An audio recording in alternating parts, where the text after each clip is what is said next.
வணக்கம். முதலமைச்சர் மு.க.ஸ்டாலினை கடந்த வாரம் சந்தித்தார் அதிமுக சீனியர் செங்கோட்டையன். இந்த சந்திப்பில் இருவரும் என்ன பேசிக் கொண்டனர், எதற்காக இந்த சந்திப்பு என்பதை விவரமாக பார்ப்போம். தனக்கு நெருக்கமானவர்களுடன் சென்னை கிழக்கு கடற்கரை சாலையில் உள்ள கெஸ்ட் ஹவுஸ் ஒன்றில் ஆலோசனை நடத்தி இருக்கிறார் செங்கோட்டையன். அந்த ஆலோசனையில் திமுகவிற்கு வந்து விடுங்களேன், உங்களுக்கான அங்கீகாரத்தை திமுக உங்களுக்கு கொடுக்கும், நீங்கள் வந்தால் எனக்கு ரொம்ப சந்தோஷம்னு என்னிடம் முதல்வர் சொன்னார். ஆனால் செங்கோட்டையன் இப்போதைக்கு எந்த ஐடியாவும் இல்லை, காலம் எப்படி நகர்கிறது என்பதை மட்டுமே பார்ப்போம் என சொல்லி இருக்கிறார். திமுகவிற்கு போனால் அமைச்சர் பதவி கிடைத்தாலும் கிடைக்கக்கூடும். ஆனால் சசிகலாவும் தினகரனும் தேர்தலுக்குள் அதிமுக நம் கைக்கு வந்துவிடும், நீங்க தான் பொதுச் செயலாளர் அல்லது ஒருங்கிணைப்பாளர் என கூறுகின்றனர். அதனால் எந்த அரசியல் முடிவையும் எடுக்காதீர்கள் என சொல்கிறார்கள். நானும் அதுதான் சரின்னு நினைக்கிறேன் என செங்கோட்டையன் மனம் திறந்து பேசியிருக்கிறார். அதனை கேட்ட அவரது ஆதரவாளர்கள், நீங்க நினைப்பது சரிதான் அண்ணே, அதிமுகவில் இருந்து கொண்டே கட்சி தலைமைக்கு நீங்கள் வர வேண்டும். நீதிமன்றத்தில் எடப்பாடி தலைமைக்கு எதிராக போடப்பட்ட சிவில் வழக்கில் போக்கினை அறிந்து அது நமக்கு எதிராக இருந்தால்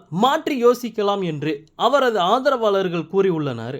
இது ஒருபுறம் இருக்க, அதிமுகவில் இருந்து விலக முடிவு செய்து ராஜினாமா கடிதத்தை செங்கோட்டையன் தயாரித்ததாகவும், ஆனால் அதனை எடப்பாடி பழனிசாமிக்கு அனுப்பி வைக்காமல் கிடப்பில் வைத்து விட்டார் என்றும் ஒரு தகவல் செங்கோட்டையன் தரப்பில் பரவியுள்ளது. அத்திக்கடவு அவிநாசி திட்டத்திற்காக எடப்பாடி பழனிசாமிக்கு விவசாயிகள் எடுத்த பாராட்டு விழாவில் மூத்த தலைவர்களில் ஒருவரான செங்கோட்டையன் கலந்து கொள்ளவில்லை. விழாவை அவர் புறக்கணித்தது சர்ச்சையாகி உள்ளது. இதற்கு உட்கட்சி பூசல் தான் காரணம் என சொல்லப்பட்டது. ஆனால் எம்ஜிஆர் மற்றும் ஜெயலலிதா படங்கள் வைக்கப்படாததால் செல்லவில்லை என செங்கோட்டையன் கூறினார். நாங்கள் எம்ஜிஆர் மற்றும் ஜெயலலிதாவால் அடையாளம் காணப்பட்டவர்கள், எங்களை வளர்த்து ஆளாக்கிய தலைவர்களின் படங்கள் விழாவில் இல்லை, அதனால் தான் அந்த கூட்டத்திற்கு நான் செல்லவில்லை என்று கூறியுள்ளார். உண்மையான காரணம் அது கிடையாது என்கின்றனர் அதிமுகவினர். அதாவது 2026 அதிமுக ஆட்சியை பிடிக்க வேண்டுமானால் கட்சியில் ஒற்றுமை இருக்க வேண்டும், பிரிந்தவர்கள் நீக்கப்பட்டவர்கள் கட்சியில் மீண்டும் சேர்க்கப்பட வேண்டும் என்பதை தொடர்ச்சியாக வலியுறுத்தி வருகிறார் செங்கோட்டையன். அது மட்டுமில்லாமல் கடந்த ஒரு வருடமாக சசிகலாவுடன்